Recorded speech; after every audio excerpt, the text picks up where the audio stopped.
Thanks a lot for coming in. Good morning. Happy to be here. Something about this community appeals to you? This is a wonderful place to live. For Kelowna Now, this is Camp Mulgat. And we're joined by Brian Doubt, recently returned from a trip to Trinidad that did not go according to plan. Yeah, I was actually in transit through Trinidad, so I was on my way back from Guyana. Okay, Guyana.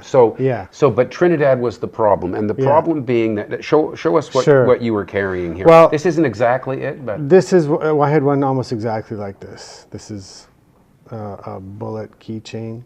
Right. It's inert. Could never be fired. And you can tell that because I take it that the primer is not there, and there's an eyelet in its place. Right. So it is harmless, but Totally. might be menacing looking. And at any rate, The idea is that it looks like it's an actual spent casing, but it's designed for like a gun enthusiast. okay. a firearms enthusiast. So you were traveling. Were you at the airport? I was actually in transit, so my wife is from Guyana. She's there right now.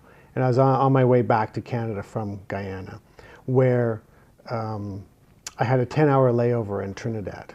So in this situation, they make you go through customs and then go back right into the room you just left. So kind of a little bit weird. Little circle. Yeah, so you come out, and then I came out. I didn't want to feel like doing anything, so I just turned around and went right up the escalator to the security, and then was going through security. And then what happened? They found three. I had three different keychains. You know, my regular house key, a spare set, and a shop keys from my store. And they found those, and they're like, what are you doing with this? And I'm like, it's a key ring. It's nothing. And the same things had been through security, airport security in Kelowna, in Miami, and in Guyana, and then Guyana on the way out. So all of a sudden for Trinidad, this was a problem. And so what happened? So then they show me they say, well, this is illegal here, and we consider this ammunition. And I said, well, it's not ammunition. They go, well, even an empty shell casing in Trinidad is ammunition. So they actually said, we are putting you under arrest for possession. And they asked me if I had a firearms license, put me under arrest for possession of ammunition. And so then what happens? You're under arrest? So they put the handcuffs on, and I'm perp walked through the airport.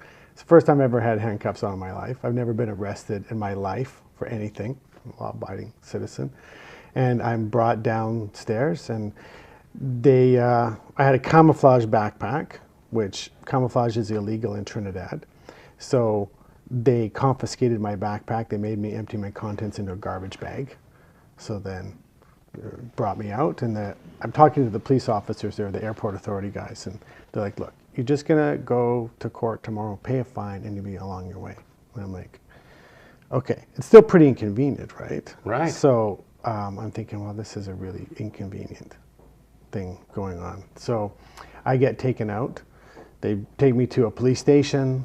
I'm being processed, fingerprinted, everything like that. And it took about 4 police officers about 4 hours to write up everything and do all the paperwork. So they do the paperwork, and they give me 2 charges. The first charge was possession of ammunition without a license, because they don't have a firearms license in Trinidad. I do have one in Canada. And then attempting to board aircraft with ammunition. So these are the charges. So what happens while you're... So I went and spent the night in jail. Right. And had to ask them to get some food for me, and I had to pay them to get KFC. Right. So I'm eating my chicken with my handcuffs With the handcuffs on. Yeah. In the back of the truck, like gobbling it down because I didn't know how long, I had to eat it. One night in the jail. Yeah, so I spent the one night in the jail. So it was basically, there was a 5-foot space where they had an old, who knows, pretty nasty mattress. Yeah. Folded up. So I spent the night there. Pretty nasty prison cell. And then they bring me to the courthouse the next morning. So I'm in the jail cells, holding cells beneath the courthouse. And they're on the way. They're like, look, you don't even need a lawyer. Just plead guilty to this. You'll pay a fine. You'll be on your way. Okay? And I'm like, okay, but what if I want to see a lawyer? They're like, they're just going to charge you money that you don't need to pay. It'll be too much and all this sort of stuff. I'm like, well, I might want to see a lawyer. And they're like, well, you have a right to see a lawyer if you want. And I'm like, yeah, I think I want to. So I told that in the vehicle, but then when I got to the courthouse, they don't say anything to you. So they just say, okay, come with me. And they march me up to the courtroom. And there I am in front of the magistrate. Without a lawyer. Without a lawyer. So, okay, I'm like, okay, so maybe this will go, or I can just, and she's like, well, we have 2 charges here, and there was some confusion about the second charge. The first charge was like, okay, but and the magistrate says, you don't have to plead for that one right now, but the second one, they said, is indictable, which is you can't plead, and then it will go to the Supreme Court. And then I'm like, oh, so this is a little more serious, and they're like, well, they're asking the police, do they have his Interpol file yet? And like, no, we haven't got it yet. And they're like, okay, well, she goes, do you know anybody in Trinidad? I said, I don't know anybody in this country. So I'm like, you know, so she's like, well, the police think you're a flight risk, and I agree. So 1 week remand. Remanded in custody, 1 week. So I'm like, whoa, wait a second here. I said, 1 week is a long time for me to be remanded in custody. So she goes, well, it's normally 28 days. Do you want the 1 week or the 28 days? Kind of a little snotty, right? And I'm like, I'll take the 28 days, I'll take the 1 week, I'll take the 1 week. So I'm marched down back to the holding cells, and I'm down there, and I'm like calling the police, the guard. I'm like, hey, look, I need a lawyer, because now I see this is a little bit, this didn't go as anybody expected. Yes. So then I finally, the police says, my supervisor says, you can't see a lawyer. We can't get you a lawyer. I said, look, I don't care. I'm here. I'm just passing through your country. I need a lawyer. I said, I haven't had a chance to see a lawyer. Nobody gave me the chance to talk to a lawyer or get a lawyer. I said, you got to find me a lawyer, man. So he goes away, and then he comes back about 10 minutes later, and he brings me with him. And then there's this lawyer that they had gotten for me. And I show him my charge sheet, and he's like, oh, crap, this one's indictable. He says, you could be waiting 2 or 3 months to get a court date for this one. So I'm like, look, you've got to get me out of here. So they let me access my phone to get my father's phone number. And then they let me make a phone call with the lawyer's phone to my father, and we start arranging getting him a retainer. And I tried to pay him right there, and he said, no, I can't take payment from you right now, but we have to arrange. So my father arranged to pay him. Unfortunately, my father had a friend in Trinidad that I didn't know about, and an old friend he had there. So they take me away to the prison, the maximum security prison in Trinidad. Maximum security. Yeah. And okay, we don't have a lot of time here, but give us a sketch of what that was like. Okay, well, there's 3 police vans driving like 80, 90 miles an hour with a police escort in front going through the city. Police blocking the intersections before you go. Crime's pretty bad in Trinidad. You're thinking like you're in a bad movie right now. Oh yeah. So I'm just kind of going with the flow, right? Right now I'm just like, okay, trying to think of what I got to do to get out of this, right? Yeah. So I'm thinking I got to get the second charge changed, because that's the one with the problem. Mm-hmm. So anyways, I go through the whole thing. I get processed at the prison. So they put me in with the foreigner section. So I meet 2 other Canadians there, and this is the short version, right? There's a lot more to this. And I get access to a phone, okay, a smuggled in phone, and I called my wife. I told her what was going on. And You're talking on a smuggled in phone now already. Yeah. Jeez. There's tons of them in there. So you're talking to your wife, tell her you're okay. Yes, and then I started getting it. So after I talked to other Canadians in there, I'm starting to get an idea of the broken justice system that they have, because I meet guys there that are in there for 6, 7, 9 years without a trial. No trial, and they don't have a date for a trial. It's half full of Venezuelans that are there. They didn't do any crime. They're just picked up, and they're there for 6 months. Just for being Venezuelan? Yeah, for trying to escape their country in turmoil. There was a couple of Nigerian guys there that hadn't done anything. They overstayed their visa or something, and were in the deportation center for 2 or 3 years, and they decided to sue the government because it was taking them too long to deal with them, and then they just decided to throw them into the penitentiary, into the jail. So those guys it were like? there. What was you were there a week? Yeah. I take it. Yes. And so what was it like? What was the sleeping quarters like? What were you eating? Okay, daily, there was 4 of us in a 3-person cell. So the first few nights I slept on a floor, on a foam mattress, well-used foam mattress. And like everything I had to acquire. So I got in there with no underwear, no socks, no toothpaste, no toothbrush, no towel, no nothing. And so the Canadians, after I was there for 2 days, sent somebody from the embassy. And then I had to give her my own money. And she wasn't a Canadian either. They sent a Trinidad citizen who works for the Canadian embassy to see me. So I gave her I had to go give her some money for her to go buy me some clean underwear and a shirt and soap and a toothbrush and toothpaste and some toiletries, right? But the Canadians, they're not treated any better or different, but the food is basically like dog food. You get 2 buns with butter in the morning and either a really watered down coffee or another drink they call Moby, and another it's a sugar water kind of drink. It's basically just hot water with sugar added to it. And then that's breakfast. And then you get lunch. You get a cup of rice with a little bit of what's called chana, or a cook-up, which is a chickpea thing, or beans on your, and then about a toonie-sized piece of meat. And then that's it for lunch. And then dinner is another 2 pieces of bread with butter, or a little piece of jam in there, or peanut butter, something like that. But you can buy things in there if you want.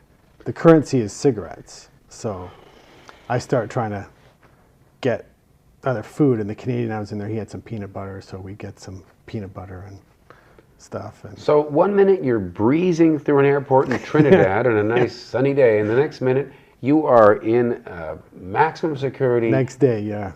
Hearing stories about it's years and we haven't got a trial yet. Oh, So that yeah. must be freaking you right out. Oh yeah, so I'm starting getting plan A, B, C, D, E going. So I'm trying to work every angle, trying to get this thing happening. The next day, the police officer who arrested me actually called my wife and apologized. He says, I didn't think it was going to reach this far, and said he was sorry. He thought you were going to get hit with a fine, that would be the end of it. But Yeah. for whatever reason, the judge looked at it and said, that's indictable, and then this all happened. Well, he charged me with the wrong charge. So then he charged me with the wrong charge, and then that was the sticking point for the whole thing. So you're stuck there. You've made all this contact with your wife and your dad and all this, but this isn't changing the fact that you're stuck there for the full Yeah. week until the next court appearance. Yeah, so I don't know what's going to happen to the next court appearance. So I'm trying to get friends to. So they started writing the embassy and trying to contact the government of Canada, Foreign Affairs or whatever, and they're all writing character references for me. They don't know what to do. Nobody knows what to do. And right? it's all over a keychain. Yeah, 3 of them, but they were 3 different sizes, but they were all inert, inoperable. And I heard after a couple days they had taken them apart and they just found that it was glue, rubber cement holding them inside. So they knew. Right. I have to say this, everybody along the way knew they were not operable bullets. Every single person knew. The police had to know, because anybody who's trained in firearms would know that bullet could never be fired. They're like, well, are you a registered gunsmith? And I'm like, well, no, but you don't have to be a registered gunsmith to know that you can't fire this. Okay, so we could probably go on for an hour, but you yeah. get through this hell week, Yeah. and then they obviously take you to the courthouse again, right? Yeah, so the next week, so I get through the 1 week. There's lots of stories with that. And I got to tell the story about these guys that are in there. I mean, they deserve some due, because the Canadians there are not being treated the way they're supposed to. So there's another story here, Yeah. that there's Canadians languishing in this maximum security prison that you were saying would like to plead guilty or something. 14 months. One guy's there 14 months trying to plead guilty, just can't get them to sentence him. And he doesn't even have the term of his sentence. Doesn't know when it's going to end. He's just there in perpetuity, as far as he knows. Yeah. And you saw a few people in that circumstance, and so Yeah, the other The story. other guy has a health problem, and they're not giving him proper diet or Right. anything like that. The for other his story situation. is that the Canadian government should know that there's Canadians being mistreated in that very prison. Well, they know, but they don't believe they're being mistreated. They believe what they're being told by the Trinidad government or the Trinidad person who's going to visit them in jail. So I don't know who's giving them the information that these people are well treated, but I can't say that they're being treated very well. Right. So then I get to my day in court. Yeah. So fortunately, my lawyer was very good, and they're not all good. So I was lucky to get a good lawyer. They're not all good. Like one of the guys, the Canadians, had switched 4 different lawyers. Right. So that's. But this guy gets up and So he got them to change the charge to a different charge that has the same charge, like trying to board an aircraft with a firearm. but the non-indictable version. The one that's under the Firearms Act that I could plead guilty to and pay a fine. So I ended up having to pay 5,000 TT, which is about $980 Canadian, and a fine. So my plane ticket's gone. I got to pay the lawyer, got to pay the fine, got to pay a new plane ticket, and all the work that I lost. My wife was supposed to be going back to work. We lost our crew for our job site because she had to delay her trip. My shop here was closed down while my mom was trying to help me with this situation. So it put me in a huge financial strain, like huge. Right. So it's been a huge trial for me to go through this. Wow. And you get 1 hour a day in the prison where you can walk in the yard. So you're in your cell 23 hours a day. You get to come out, grab your meal, go right back into your cell. And then you get 1 hour a day for what they call airing, and then you get to walk around in the yard. And then you don't get that on Saturdays or Sundays. Right. So Saturdays, Sundays, you're in your cell. And like after I'd been there a couple of days, I managed to get a hammock so I could sleep in a hammock. And I slept in hammocks a lot working in the jungles in South America. Right. So I was used to sleeping in a hammock. So But still, overall, I mean, this would be fairly described as a nightmare. oh yeah, it was not fun. And There wasn't much violence there or anything like that, but it was because the foreigners there, most of them haven't done anything wrong. So you didn't feel that you were unsafe, like your life was in danger when you were No. in there, but The guards actually, one of the prison guards actually, a couple of them came up and apologized to me, saying, I'm sorry. that you're going through Yeah, this? Did they know what it was about? They would ask me, what are you in here for? And I'd say 3 key ring bullets, and they'd go, Really? yeah. The guards and the police would ask me that, and they'd go, whoa. And they would be incredulous about it. And they're like, man, you're not supposed to be here. Right. And they would say, I'm sorry, my country's so backwards, and our justice system is so Well, bad. there's a warning in that for people, I guess. Don't bring anything in the least bit threatening looking anywhere near. Well, be careful Trinidad and- about when you travel anywhere outside of Canada or North America where the justice system is run by unscrupulous Yeah. entities. The Trinidad used to be a nice place. It's gone way downhill in the last several Right. years. And there's articles about this. It's been, like you could have somebody killed in Trinidad for about $1,000. Yeah. And this happens, like the warden from the prison had been killed 3 months before I was there, Oh, gee. mowed in half with a machine gun. So there's, the crime rate is very high there. It's a very rough country now. It used to be nicer, but I wouldn't consider visiting there No. again. Well, thanks for telling us about it. All right. Find out Thanks for taking the story. and thank you for watching Kelowna Now.